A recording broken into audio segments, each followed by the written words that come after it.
Behind us. We are live, back once again. Sorry about that. We got booted off. We got with kicked everybody hunkered down in their homes, and it being a holiday weekend and all. I'm sure that bandwidth is at a premium right now. But if you were on the line, please continue to hold. We're going to get to your calls here in just 1 second. 708-866-1737.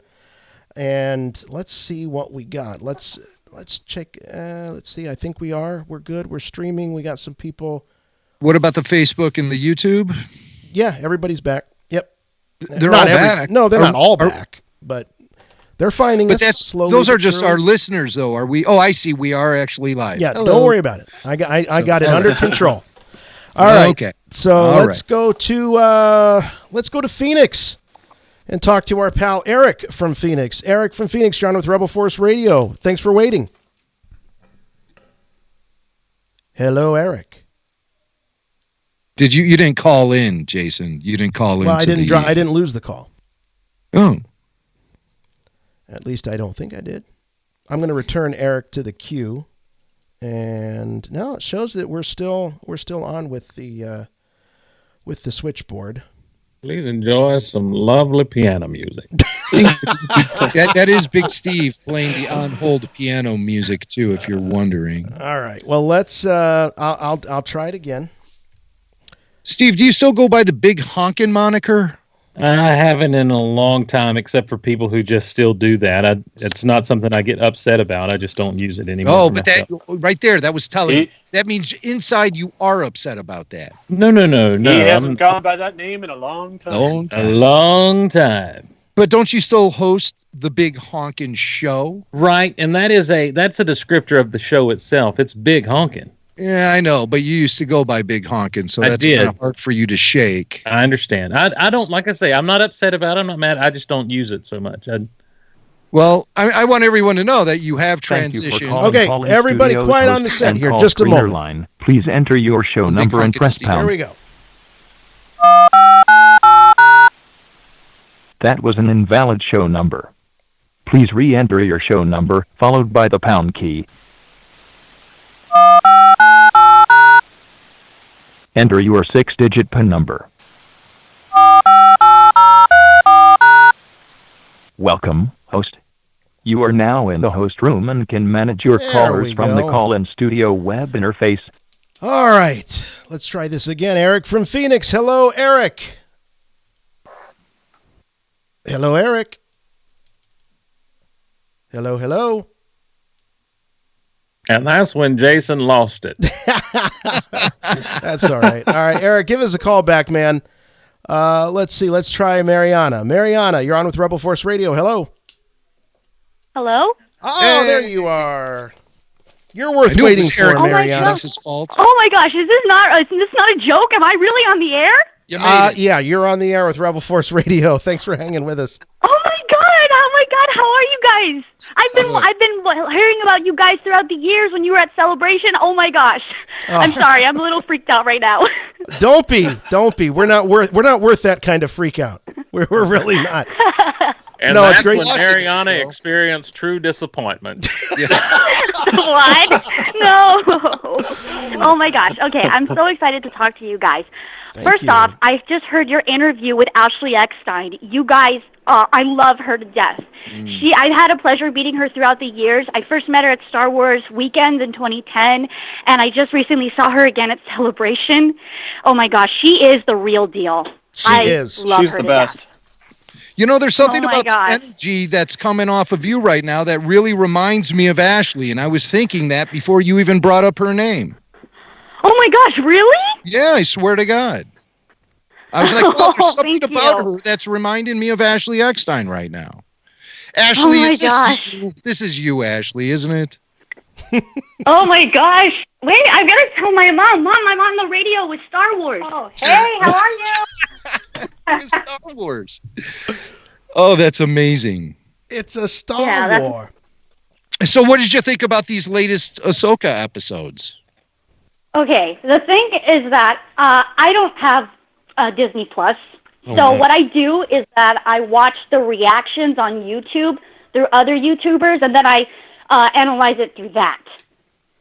Okay. But if I'm going to be very honest, I wish that we had more of Ahsoka. I felt she was upstaged by the Martez sisters. I'm going to be very honest with you. Interesting. And what did you think of the Martez sisters in general? They were okay.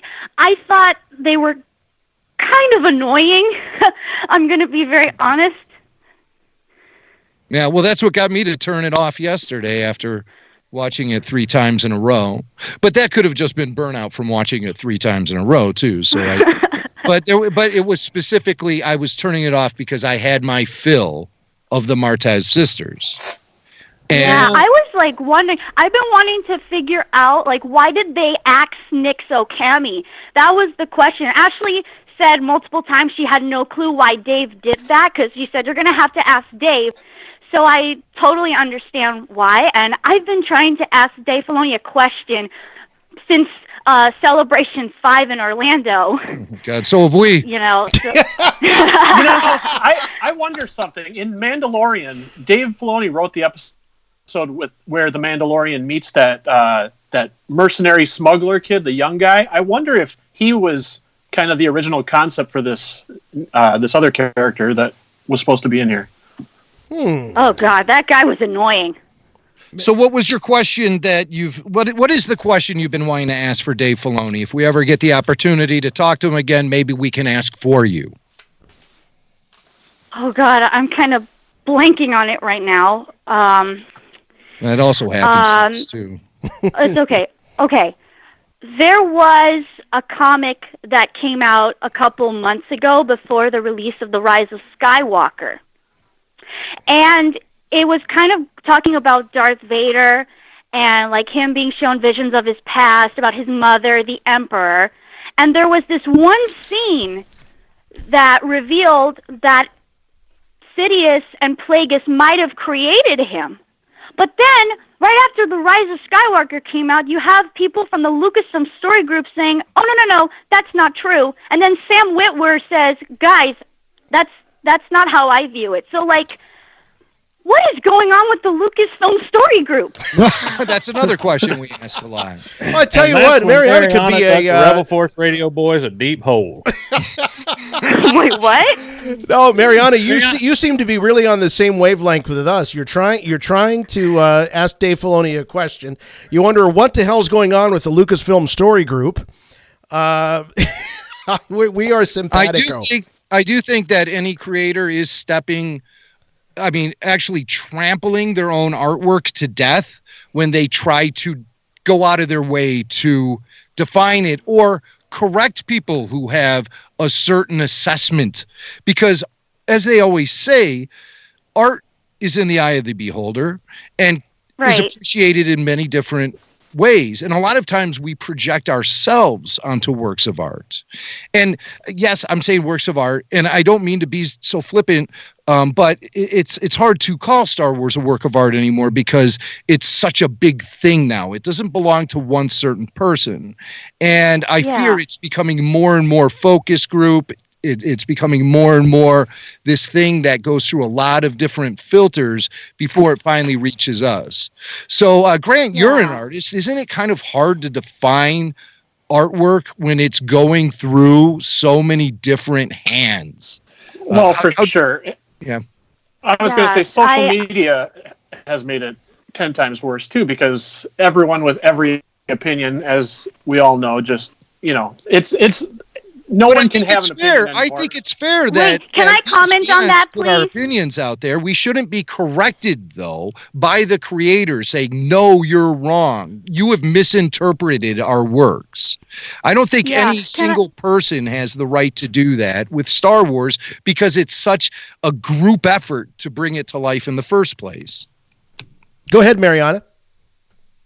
Yes, actually, I just wanted to comment on that. Because I just found out because it's lagging, that's why. Sorry, I was just explaining to my mom why the audio. I can't hear you, honey. Tell Mom it'll be released on demand as a podcast and you guys can listen to it over and over and over again. Okay. So I had just recently found out what happened to you guys in regards of you guys were, I think, correct me if I'm wrong, you guys were blackballed by Lucasfilm at one point. No. I just saw that interview yesterday with Jeremy and Anna, and I was so surprised that they did that to you guys, and I'm really sorry that happened. No, we are too. And the fact that, and I think you guys are so right. There needs to be a social media policy for their employees, because Yes. I've been seeing the stories since the Solo movie came out of the employees attacking fans that don't agree with the sequel trilogy. Okay. Yeah, no question. They're not handling this stuff well, in my judgment, in our judgment. But I want to clarify, blackballed is a strong term to use. Also, there's been a rumor going on out there that we were banned from Star Wars Celebration. None of that is true. I will tell you, though, that our once vibrant and wonderful relationship with Lucasfilm has certainly soured over the last few years. And we have not been given any explanation why. We've just been basically cut out. So if you've been wondering why you don't hear Dave Filoni on the show anymore, that's why. And we've been given no reason for it. We've been great supporters of the franchise. We were part of their marketing plan for a number of years. Yeah. So, I don't want to just, drive this into the ground. I'd much rather talk about these episodes of Clone Wars than Rebel Force Radio history. But if you have any specific questions, you can go ahead and email us, show@rebelforceradio.com, and we can reply to other questions in that format. But do you have anything else you want to say about this Ahsoka arc that we just saw conclude? Yes, I'm just so happy to see Ahsoka back, and I just cannot wait for the Siege of Mandalore. Oh. Yeah. It's going to see her go down with Darth Maul, and I'm so excited for that. And I'm also excited to see, where she and Rex were at the time of Revenge of the Sith. Because I think that is something that we as fans have been waiting for a very long time, and I'm so happy that they announced that they're going to give the show a proper ending. And I'm just really freaked out and really excited for that. So I'm going to be watching. Awesome. What are your favorite Ahsoka episodes before we let you go? Any that just jumped to your... My favorite Ahsoka episodes... do they have to be specifically Ahsoka-centric, or they can be just Well, you can her even give me an in Ahsoka different moment. Just like a great Ahsoka memory. I liked seeing her relationship play off with Padme when, she was protecting her after it was revealed that Aurra Sing was alive. And so she decided to go to accompany her to Alderaan to protect her. And it was just really cool to see her chemistry with Padme. And then also accompany her to the Separatist planet where she met Lux. God, I liked Lux, and I like that chemistry that they played off. I don't understand why they didn't just make them a thing. I don't know why this episode wasn't about, or why they wouldn't make Ahsoka's goal right now finding Lux, because he's the only one outside of her family of Jedi that I think would lend a helping hand to her. Mariana, thank you so much. We really appreciate the call. Want to move on here. Let's see, who do we've got? We've got, I think this is from Ontario. Is this Jake? No, this is Chase. This is Chase Norton. This is Chase. Hey, buddy. Hey, Chase. Good to hear from you. How you doing, guys? Excellent. Nice to hear from you. This is Sheldon Norton's spawn, Chase. Jake. And great friend that we've watched Chase grow up here on the show. So this is true. I just came across some photos of Chase and myself from Dallas about 10 years ago, and Chase, you came up to barely made it to my armpit in some of those shots that I saw. How old are you now? For sure. 19. 19, and you've become something of a filmmaker yourself, haven't you? Yes, I enjoy that stuff quite a bit. Yeah, and you're at university, as they call it in Canada. Yeah, yes. The University of Waterloo. And he's got a heck of a collection. He's got a great collection of Star Wars toys, action figures, all that stuff. He and I text And each a great other dad. way too much. And a great dad.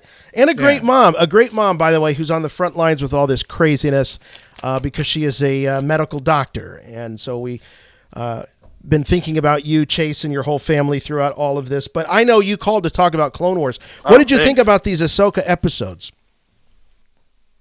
I got to say the best moment was seeing those Ben Quadinaros guys. Those guys were so dumb. They were missing a power coupling, just like Ben. Like they were. I don't understand how they just gave that stuff up. I don't know, but to me, I thought they were like the M&Ms during the Revenge of the Sith promo period, where they. Absolutely. Classic. Hey, a lot of people have been asking about the Ben Quadinaros guys, the Tungs, I guess they're called, or the Tungs. Some people remember that Kyle Newman at one point had done some vocal work for the Clone Wars in an unreleased episode where he voiced a member of Ben's species. So I can't help but think that maybe Kyle had provided his voice at least as a scratch track for one of these guys. And the main guy was voiced by Josh Brenner, who was Niku from Resistance. But I don't know. I've had trouble getting a hold of Kyle over the last 24 hours. No, I'm sure he's fine and safe and everything, but he's with his family right now as we all are locked down. So I hope to hear back from Kyle soon, and I'll be able to let you know if those were episodes that he actually may have done a little bit of work on in the pre-production stage, or the production stage, I should say. Now, Chase, as a 19-year-old, you're one of those that grew up with the Clone Wars. Our first memories of you are some of those early conventions as the Clone Wars was just starting to get off the ground. So here you are, 19. You're watching this final season. Is this nostalgia for you at this point, or what is it like for you watching these episodes?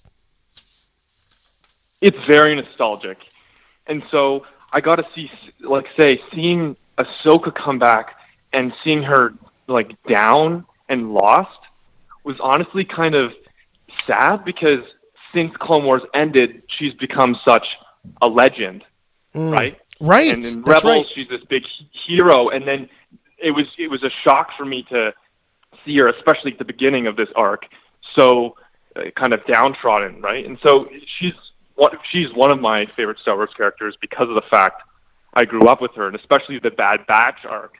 That's something that I enjoyed, but I know I would have loved when I was a little kid, because other episodes like the one with Fives and Heavy, all of them in season 1, those are some of my favorite. And it's funny, when I go to watch these episodes, I feel like I've already seen it because I've seen every other episode, and I'm forgetting this is new. Yeah, right. So that's quite funny. But the Siege of Mandalore, which is coming up, I never thought I'd get to see that.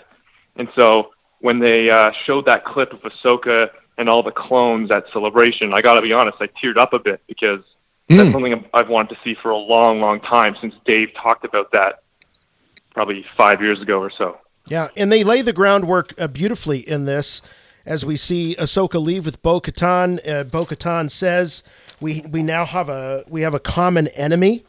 And by the way, I do have to say, though, the cat's out of the bag with Darth Maul. Every time they kind of have this ominous build up to a villain, and then you just see the back of their head. It's like, it's Darth Maul. We know. Yeah, right. Jimmy Mack's doing it right now. We know. We also know how he dies. It's not a big deal anymore. We get it. Nobody ever really dies.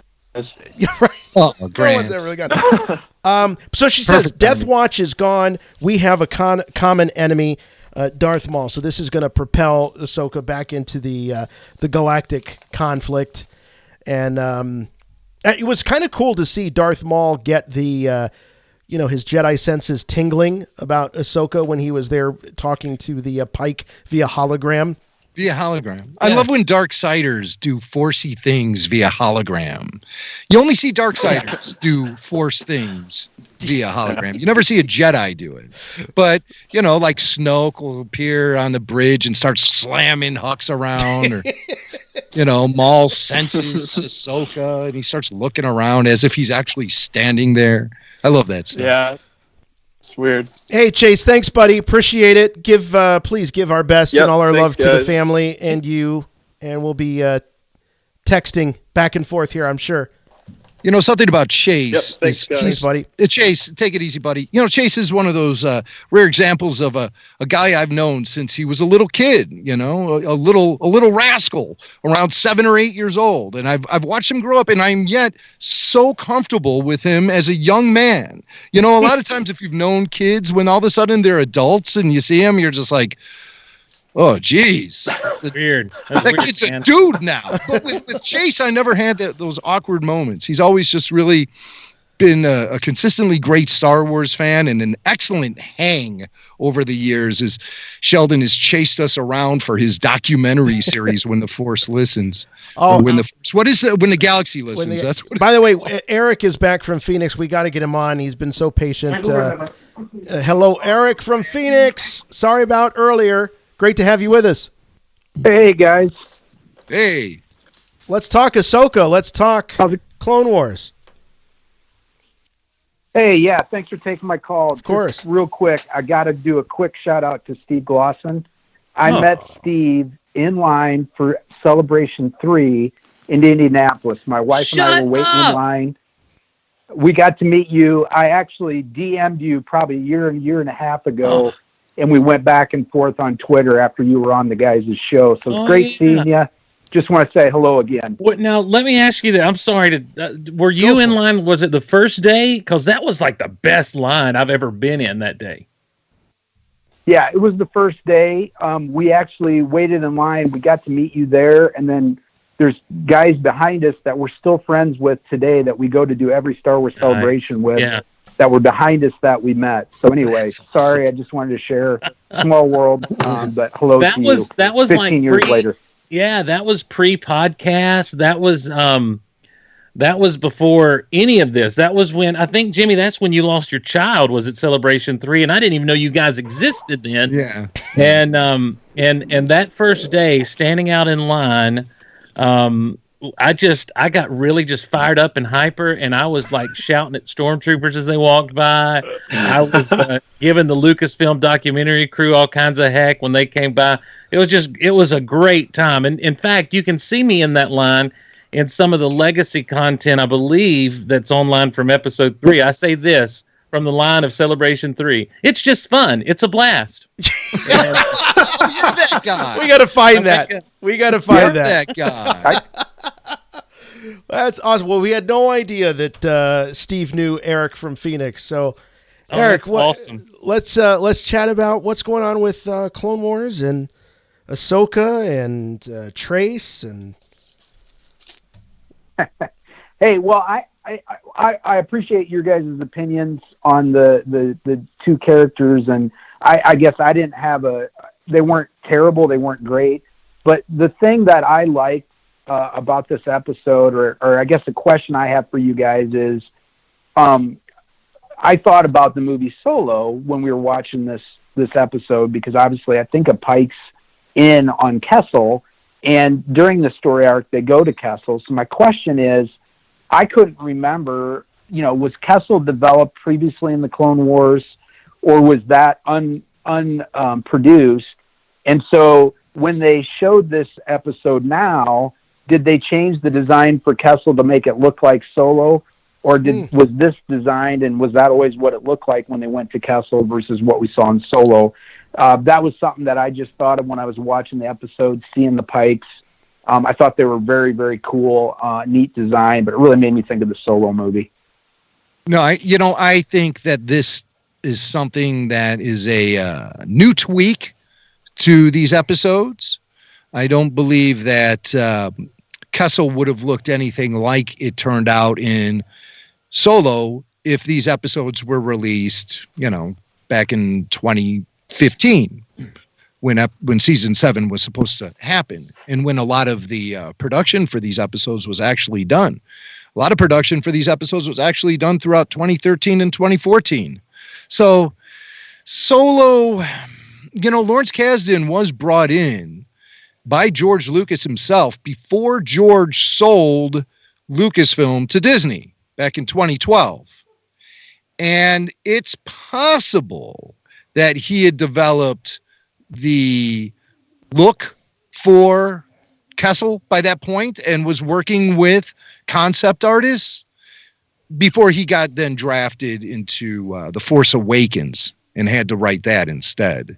See, that's why Lawrence Kasdan was initially brought back to Star Wars, was to sort of act as a figurehead, a consultant, and he was given his choice. Would you like to write a spin-off film for anything or any of the characters? And Lawrence said, I've always liked Han Solo. And so they said, Lawrence, well, write a Han Solo movie. God bless you. So that would have been, when maybe some early ideas started percolating for the Han Solo film. That could have been back in late 2012, early 2013, when these episodes were in production. So, or right before these episodes went into production. So it's possible that the overall look for Kessel was replicated based off of that, initially when they were first coming up with these episodes, but I find it unlikely. I think that the real heavy lifting for the Solo film, as far as concept artwork and locales and everything like that, I think that was all done after 2015, after The Force Awakens, and when Lawrence was asked to resume his work on Solo. Kasdan himself was surprised. You're still going to do it? And they had to, because the Boba Fett standalone film went belly up when Josh Trank lost his flipping mind. So, and he was the director associated to the Boba Fett film. And I would say no. I would say that the look of Kessel in these episodes, in that particular episode, was based purely on concept work for Solo. And that was done once the Clone Wars was given a second life, once it was revived. So don't you think? Grant's nodding, yes? Yeah. I agree. Yeah, Grant agrees. So I'm right. That's all. I'm a Solo expert. Eric, thanks, buddy. Appreciate it.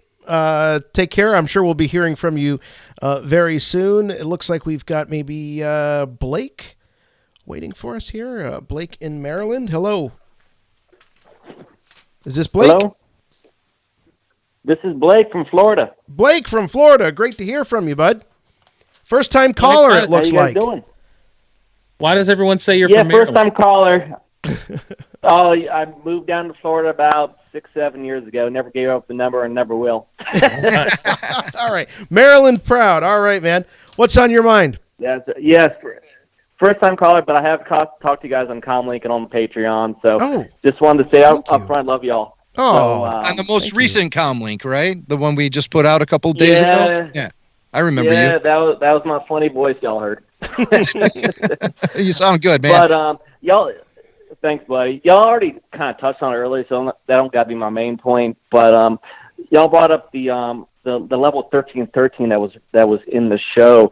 One thing that I thought of when I saw that was actually what you guys have been reminding us, RFR fans, Jimmy and Jason, was how just because games may get canceled, scripts may not come into fruition, don't get too upset, because you never know when those things will come into play later with Star Wars, which we ended up seeing with this. I'm a big Star Wars video game guy, and just actually see that idea of the level 1313 on Coruscant used, I thought was really, really awesome. So that's just my one small point. And you already talked about that, but I felt a little shortchanged with this arc, to be honest.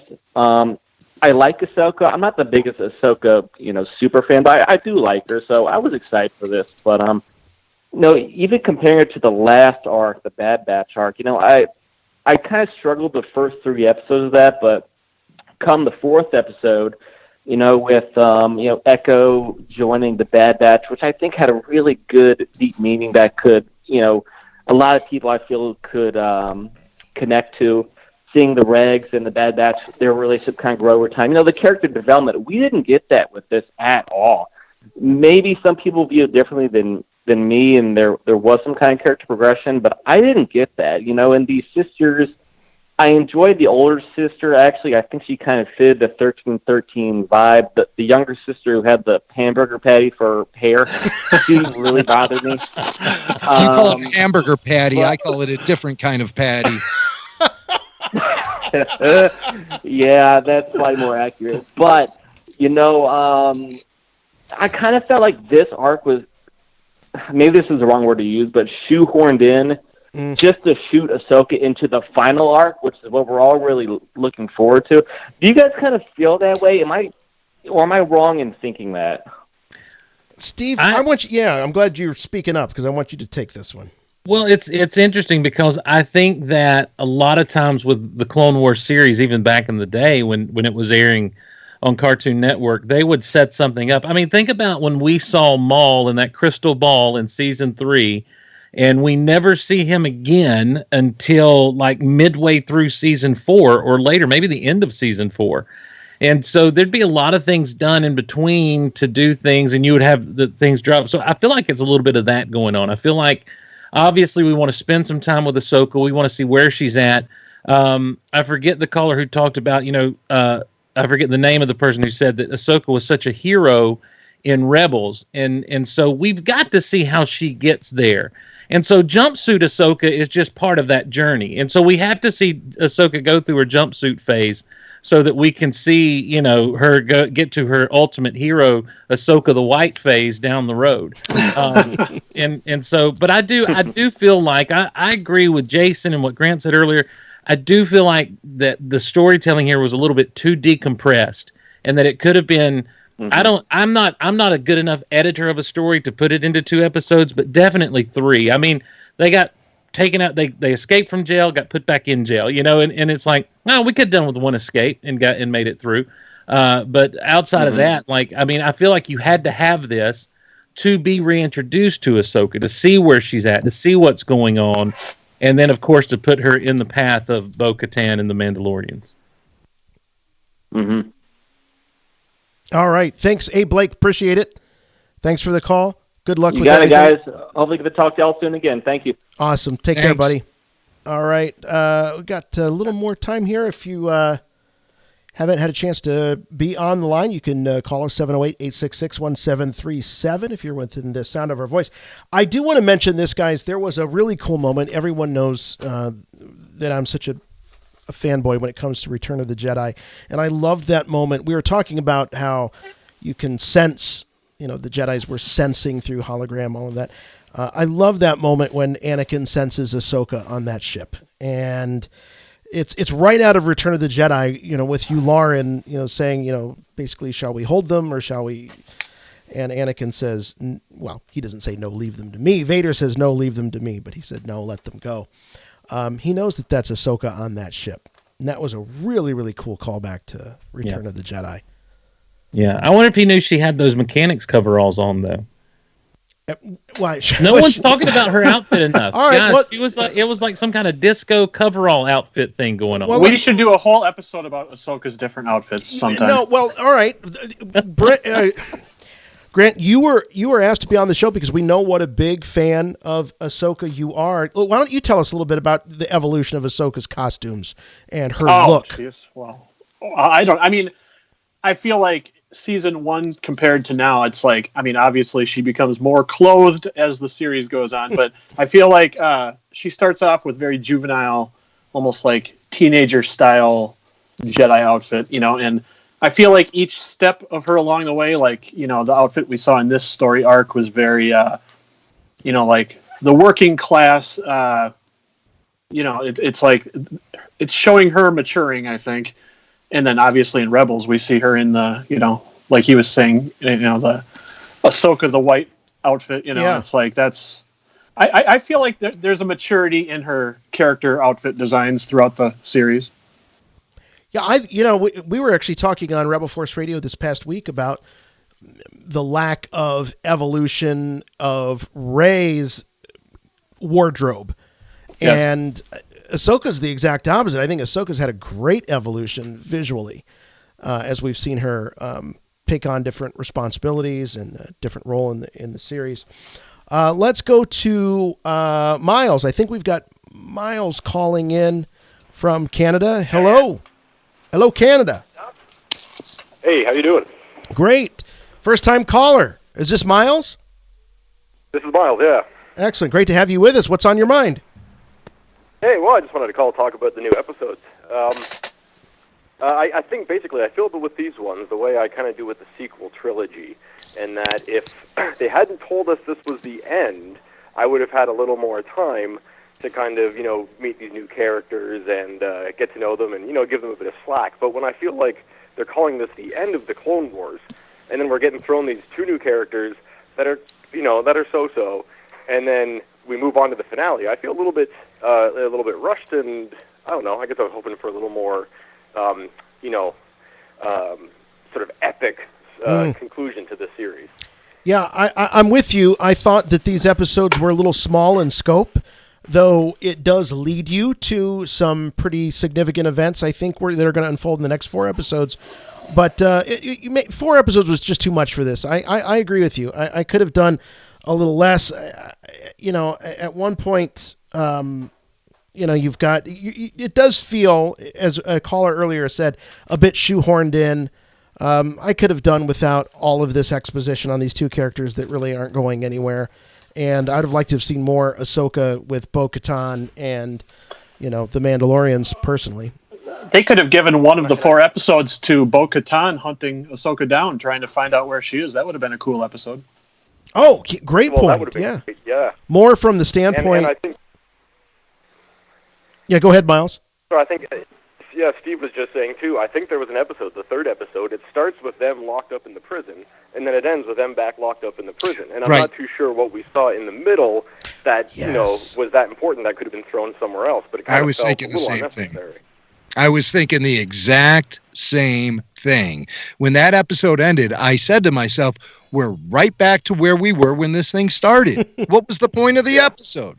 So, that's interesting that you sort of come off feeling the same way about that as I do. Because usually with a story, even if it's in the middle of a larger arc, you still want to have that beginning, middle, and end that sort of pushes things forward. And having them end up thrown back in prison, and we see them right where they were right before, right at the beginning of the episode, it just almost felt like, well, it's almost like working out and then having a deep dish pizza right after your workout. What's the point?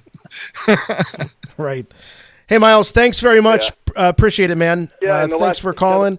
One more thing he had to say. Oh, I'm sorry. You hung up on Miles. We got other callers to get through. Miles can call I again. told Miles he could have at least 5 questions. Now, come on. All right, well, let's see what Spencer thought. Miles, email us. We'll answer your question. Hey, is this Spencer? Yes, sir. This is Spencer. How you guys doing? Good. How are you? I'm all right. You wanted to talk about Ahsoka art? Yes, sir. Yep. Just a quick backstory before we start. It won't take too long. I actually, my first Star Wars media I ever watched was The Mandalorian. When it first came out more than a couple months ago. How old are you? And I'm 19. Got it. Oh. And you weren't into Star Wars at all until Mandalorian, is that right? Yeah, yes, sir. It's like I've seen like bits and pieces of it, but I didn't know what it was. You know what I mean? Like I remember seeing like some commercials here and there, and then I remember like when I was younger, I saw a little bit of like the Phantom Menace. I think like with Darth Maul, like the end scene. Mm-hmm. But like my parents never really used to let me like watch TV when I was younger, so I wasn't really exposed to a lot of that. So what finally got you to pull the trigger and say, you know what, I'm going to watch me some Star Wars? And you started with The Mandalorian too. What finally pushed you in that direction?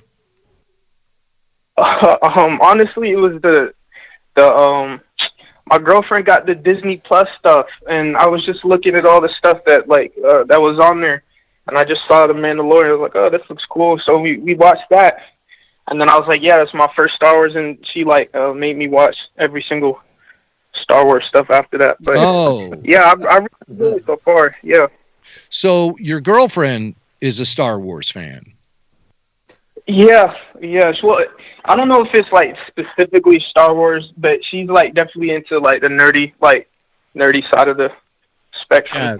Guys, we need to stop and realize how rare this is. Yeah. Usually it's the guys trying to get their girlfriends into Star Wars or their wives. Here's a dude who, listen, you keep her, sir. You don't let her go. You keep her.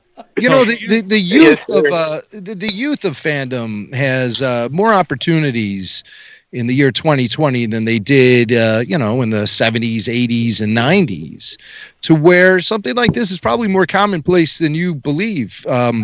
Here this young man, he's 19 years old, and so it's probably commonplace for you to know maybe more than just a handful of female Star Wars fans. Am I right?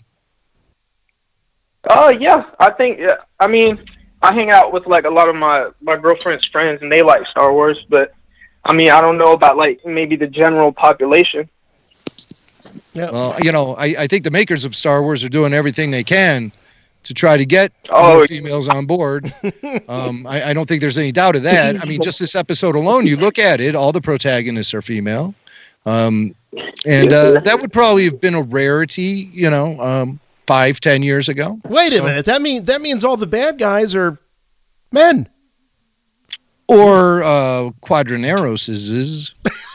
I don't know where they really land. What are you trying to say about the Tungs? Well, I just don't know where they land on the overall gender spectrum. And, Similar to the California raisins.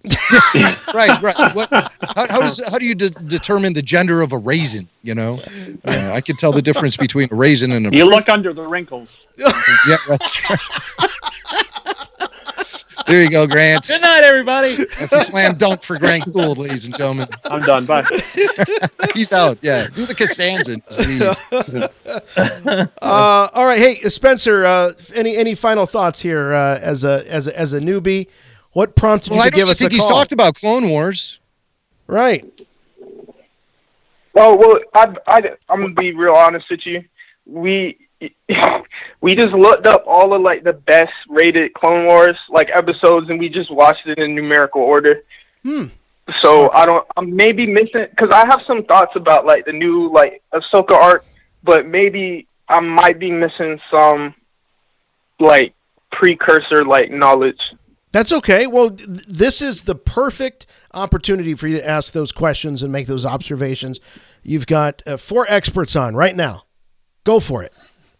What do you want to know? All right. So here's what I think. I remember like earlier in the podcast, you guys were saying it felt really contemporary, really grounded in the real world, and I think for a lot of while, like Ahsoka really hasn't. You know what I mean? Like I feel like how am I supposed to say it? It's like this, like the art is like Ahsoka, like when she was in the Jedi Order, right? Mm-hmm. Things were real black and white to her. And then now she goes into the underworld and into like more like the city. She's starting to realize that there's not just black and white. There's like different, there's good, there's bad, and then there's like everything in the middle. And I think maybe later in the season, we'll see like her make a decision, and we can point back to this art and be like, okay, that's why. That's a really good point. I think Spencer has nailed something here, is that the Jedi do tend to think very black and white.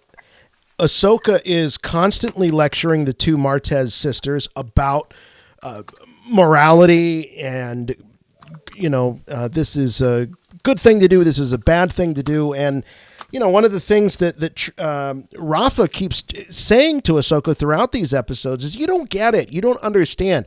We're trying to survive here. I don't have the luxury of being moral.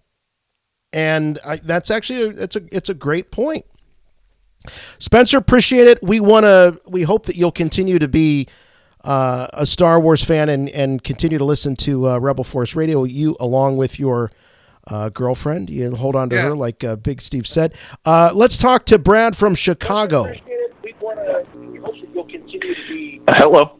Well, hello there, Brad. Hello? Yes. Yeah, I want to turn that speaker down. Turn your radio down. Because there is a little bit of a delay. I've always wanted to say that. Turn your radio down. What's going on, Brad? Wow, this is pretty cool for me. I've been listening to you guys since I was in high school, and I'm 26 now, so getting to call in is pretty cool. Awesome. You're 26 and we're old. So, my question for you guys was kind of about Darth Maul in this episode. So I know a lot of people are kind of disappointed about this arc, I guess, and not seeing, I guess, some of the more exciting, is that the word to use? Arcs that have been teased by Dave in the past. Like I went to the Orlando panel where they showed the Cad Bane Boba Fett showdown. Just stuff like that. There's a comic called Son of Dathomir. Have you guys heard of that before? Yeah. Dark Horse, 1990. No, 2000. It was right when the sale went down. It was after the Clone Wars were canceled because they were they were going to do all this stuff in other medium. Right. So they took some scripts, and in the case of Son of Dathomir, that was supposedly based on some Clone Wars concepts, and then you have the Dark Disciple novel. And I think there's some elements of the Ahsoka novel also that may have been taken from some story outlines for seasons 6, 7, or 8. I have read the comic. I've been meaning to refresh myself on it, especially as we go into the Siege of Mandalore final arc. I promise I will have it read by the time that first episode debuts on Friday. But what do you take out of Son of Dathomir, and how do you apply it to what we might see in the final episodes of Clone Wars? Well, I think it's really interesting that they chose not to go that route as far as animating those episodes, because in those you see kind of what happens directly after he gets captured by Palpatine, right? And that takes you all the way up till we see him in last night's episodes. So I'm kind of curious to see how they'll reference it, because I've heard some people saying that people from the Clone Wars have confirmed that they'll reference it because it was supposed to be episodes on the show originally. Yeah. So that's almost required reading before we see the next arc debut. So maybe I can even get old Swank to read it. All right, I'll take the challenge. Yeah, you load it into our account, and I will read it. It would be in the Marvel Unlimited app. Yeah, it's there. I was just looking. I was just looking. In fact, Jim, it's in the Marvel Unlimited app. Yeah, I will from 2014. Yeah. And it was. I think it was the last Star Wars title to be published by Dark Horse before the license transferred back to Marvel. I think you're right. And this is called Son of Dathomir. Mm-hmm. Son of Dathomir. Right. Son of Dathomir. That's your homework, Jason. All right, I'm going to read that. I wrote it down. I'm going to make it happen. If it's going to make these next 4 episodes even more impactful. Go ahead, Brad. How do you guys think they're going to explain that, though? Just because I know comics don't really reach a lot of people like an episode of the Clone Wars would. So how are they going to go through that in the opening narration, or talk about it like they did with the Cad Bane stuff? Listen, but Lucasfilm has shown us that they're not too shy about having Darth Maul appear without any explanation whatsoever. Solo. That's true. I'm still asking. I'm like, Darth Maul. I still. It almost feels surreal to me that he showed up in that film. Well, Darth Maul, leader of Crimson Dawn, after being kidnapped by Chancellor Palpatine. We do get the reference to Crimson Dawn, though, in dialogue in this past arc. Darth Maul does mention Crimson Dawn. But he's not running it yet. I have a note here about that. It doesn't appear that he's running it yet because they say that he is pitting members of the collective against each other. So, he's saying to the Pikes, I'm sure Crimson Dawn would be interested in this. So it's unlikely at this point that he's running Crimson Dawn. That's probably where he ends up after they run him out of Mandalore. That's interesting. I thought he started Crimson Dawn. Ooh. I didn't know. I did too. Well, I could be wrong. I could be. Yeah, it's very possible. I don't think we know yet. Yeah, maybe that story hasn't been written. True. All right. Thanks a lot, Brad. Appreciate it, bud. Thank you for hanging with us. We got time for one more call here. I got to dye some Easter eggs. Ooh. Let's go but with. You have the Star Wars. There is a Star Wars Easter egg dyeing kit. Did you ever pick that up? Yeah, because it had the little bases, the little cardboard bases that you punch out and and the eggs sit on it. Yeah, absolutely. Yeah. You slap some Yoda ears on that thing. Easter Bunny very happy. All right, let's talk to. We got Dan now. Dan's a wily veteran here. We've heard from Dan before. Dan from Utah, I believe. Hello, Dan. You're the last caller. Make it good. Oh, hey guys. Good to talk to you again. Likewise. Hey, sorry I jumped on a little bit late, so I don't know if you guys have already talked about this. But I do love the tie-in in the second episode with the armorer. Right. Ooh, I didn't catch that. Okay, well, there were 3 Mandalorians. One was Bo-Katan. Who was the other one? We've seen her before. Do we remember her name? Yeah, I forget her name. Ursa Wren. Ursa Wren. Yes. And the third went conveniently anonymous. And boy, oh boy, did that sound like Emily Swallow's voice. Am I right? I sure did. And I checked the credits, and she was not listed. She was not listed in the credits. What does that tell you? We might be seeing the origin of the armorer here in the now, final see, that's episodes. cool. That kind of stuff is cool. Yeah. I did not know. I did not catch that at all. Well, I'm really glad. That is cool. Now, no one. People are asking. Hold on. I'm sorry. Hold on, Dan. People are asking in the chat if that's been revealed or if that's been confirmed. Jim, you're making this assumption based on just the sound of the voice. Yes.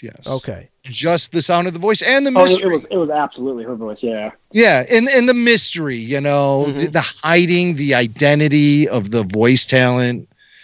Because if we saw it was Emily Swallow, we'd all be flipping out, Why don't they let us just flip out? Yeah, please let us flip out. We're going to flip out anyway. That's what we're here for, is to flip out. Let us flip. And, if that is the case, then I think it really, you get to the Mandalorian, and that makes that character mean so much more because she's actual Mandalorian. She's not just someone who has taken on the culture the way that these other people have during that time, but she truly is preserving the way for them, and that's what she's all about. So that'd be really cool if that's the case. Maybe we'll even hear her say, "This is the way," for the very first time. Ooh. Or we find out why they say this is the way. We'll find out what the hell the way is. Dan, any last thoughts here before we let you go? Well, I did want to say, because I thought it was really cool that they were bringing that in. And to me, it felt like it's an obvious plant for Ahsoka being in Mandalorian Season 2, which then kind of breaks my heart a little bit to think that, this next arc is the last that we'll ever really see, probably, of Ashley Eckstein as Ahsoka. And I thought, I would much rather, for me personally, I would much rather have an Ashley Eckstein animated series than a live-action Rosario Dawson series, me personally. Well, if you listen to the latest Rebel Force Radio, Jimmy Mack goes on a limb and says he thinks the next animated series could be an Ahsoka team-up with Sabine Wren. Looking for Ezra. That is true. I would love that. Grant's like fingers crossed. Were you a big Rebels fan, Grant? I liked it. I liked Clone Wars more, though. Yeah, me too. Hey, Dan, thanks a lot, buddy. Yeah, appreciate it. Nice to talk to you. Yeah, and hopefully we'll be talking again soon. Wow. You know what? There's just not enough time. I mean, especially, when you get into, I love being able to open it up to all the callers because you all bring so much to the table, things that we might have missed. It's just awesome. Rebel Force Radio.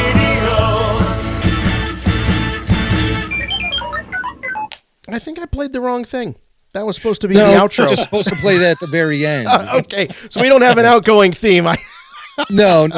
You're just supposed to thank everyone for being on the show. Maybe some final thoughts. Well, of course, I do know how to end up. I do know how to end a podcast when the audio files are labeled correctly. All right, so here we go. Let's do it. We'll play some outro music. No, seriously, this has been a great time. Thank you all so much for joining us, and thank you for finding us once again after we had that little blip here with our internets in Northeast Ohio. Big thanks to everyone that called in, and huge thanks to our guests this week, Steve Glosson. Thanks, buddy.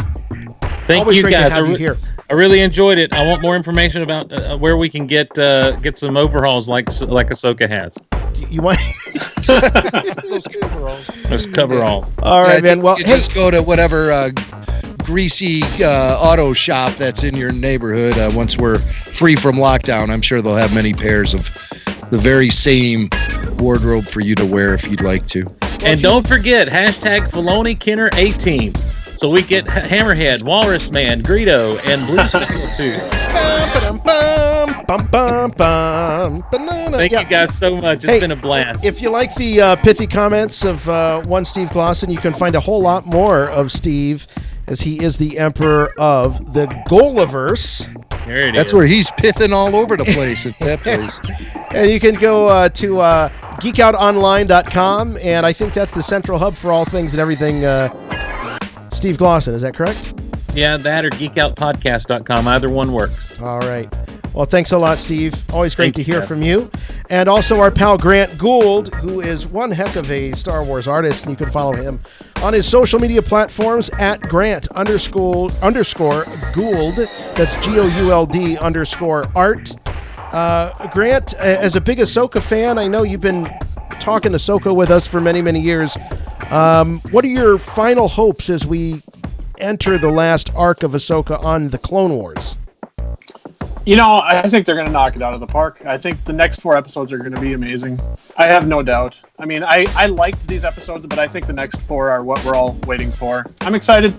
And Ahsoka's never let me down. She's always been a cool character, and Filoni always does her justice. Yes, he does. Yes, he does. All right, Grant, thanks so much for hanging with us. Appreciate it. Man. Final thoughts, Jimmy Mack. All right, final thoughts on the Ahsoka Martez sisters arc. I think it's great that we finally got to see where Ahsoka went after she walked down those Jedi Temple steps in 2013. I don't know about you guys, but I thought we'd have to wait 10, 12 years before we actually saw them pick up that story again. And so I'm thankful and grateful that they decided to bring the Clone Wars back with season 7. I love the Ahsoka action in this arc. I thought the choreography with the animated models was pulled off really well.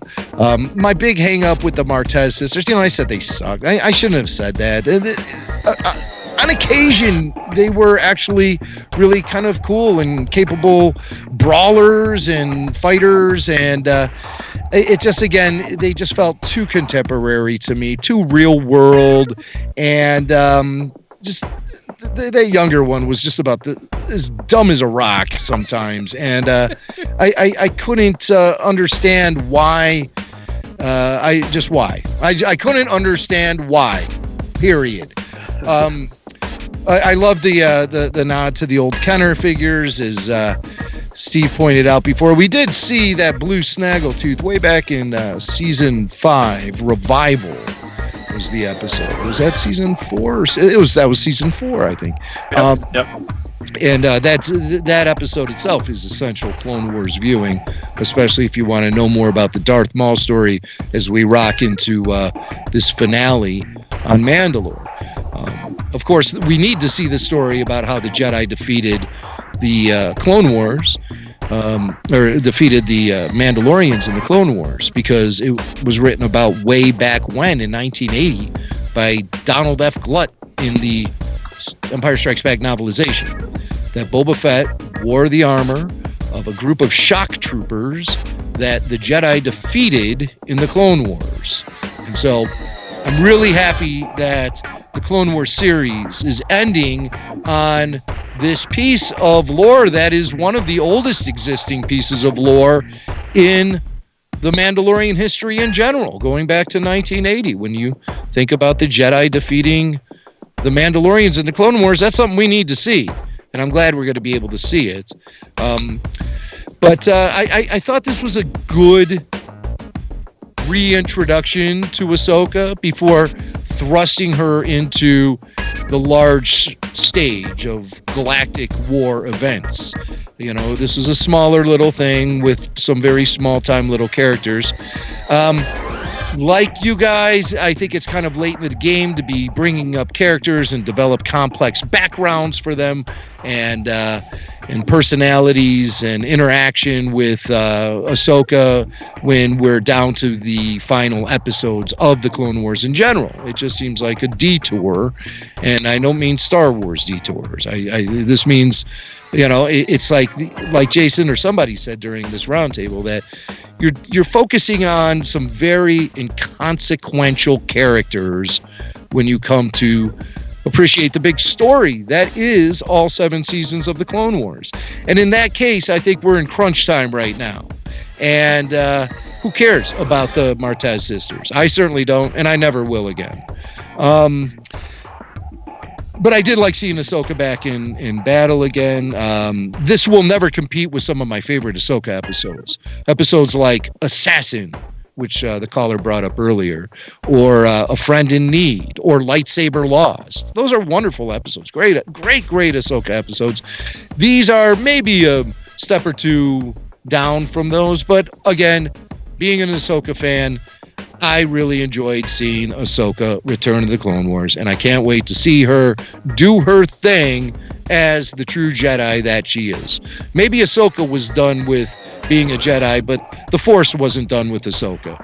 And I expect her character will be making a very big splash as we ramp up toward the grand conclusion of this series in general. And it's a conclusion I'm really looking forward to. Nuke Gunray, not in this episode. I was going to say Quadinaros, not in this episode. I couldn't remember what the line was first. But he was. Hey, just a little bit of trivia here. Just throwing this stuff out there. Did anyone notice that the speeder that Ahsoka was driving was very much like Kanan Jarrus' speeder in Rebels? Yeah, it's based on an old concept art design for Revenge of the Jedi. And that's right, I said Revenge of the Jedi. I meant to say that. You know, that was...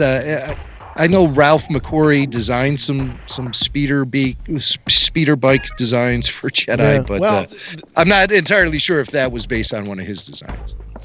Well, not necessarily, but it was originally intended for Ahsoka back in 2012, and then when they got into Rebels, they just recycled it, and then they gave it back to Ahsoka, which I thought was kind of interesting. So, also this arc, this began, as I think Jimmy Mack said, in 2012. So the original idea for this story was had nothing to do with the Martez sisters. It was all about meeting this guy, a young male mechanic named Nix Okami, and he was actually going to be the one that kind of pulled Ahsoka through this arc. Did anybody notice the species, the Yushin?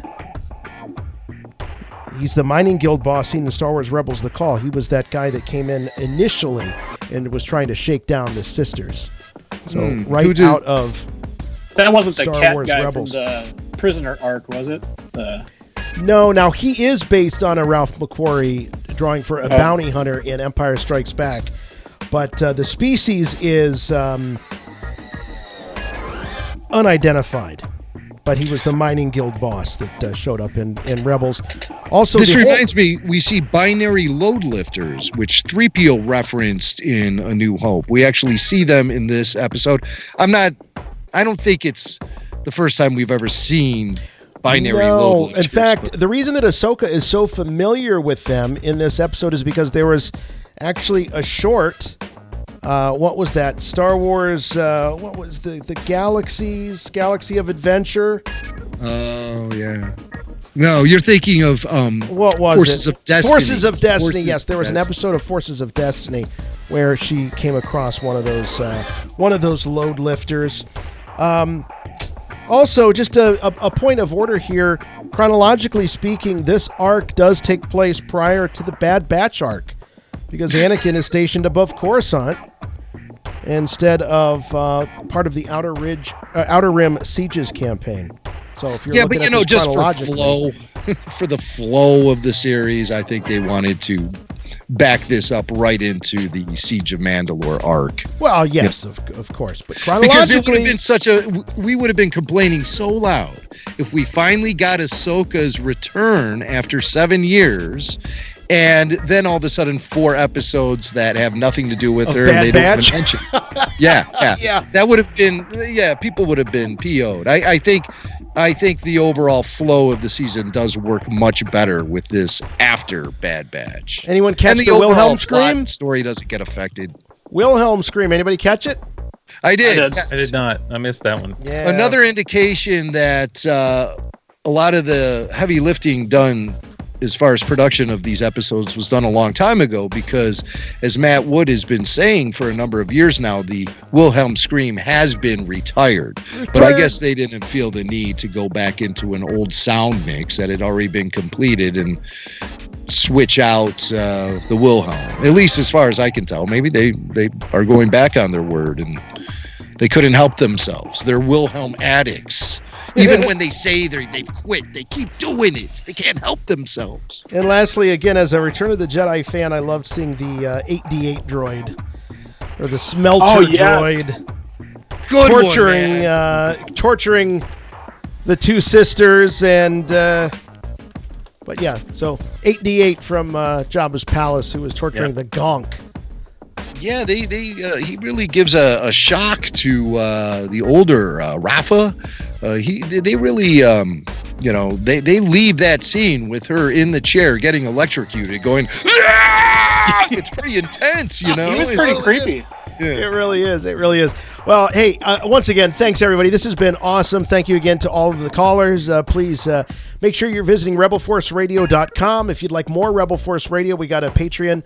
A lot of stuff going on Patreon. Go to patreon.com/rebelforceradio, where the link is on our website. And we're all over social media, Rebel Force Radio, also on Twitter at RFR Rebel Force.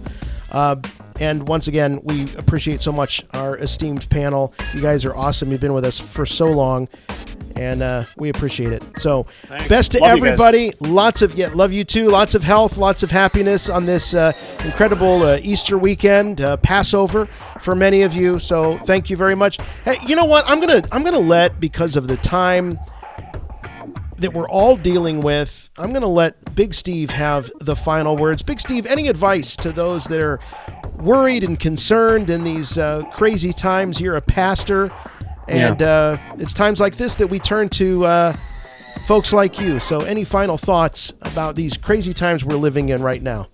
Well, just 2 quick things for those of you who, like me, are celebrating Easter this weekend. That day represents that there is hope no matter how dark things get. There is a morning coming. There is brightness to be had that we have to look forward to. Even though we can't see it now, it is coming. The other thing I would say is I heard someone telling this story just last week about a little boy who turned 2 years old, and on his cake, his mom had put one of those candles. It was just in the shape of the number 2. And the kid, as soon as the cake was set in front of me, grabbed that candle and just downed it, that number 2 candle, and just ate it. So, of course, the mom panicked. She takes him to the doctor and everything. And the doctor looked him over and said, "You know what? This too shall pass." I love it. All right. Thanks, Steve. Best to everybody. Love you all so much. For Rebel Force Radio, I'm Jason. And I'm Jimmy Mack. And remember, the Force will be with you. Always.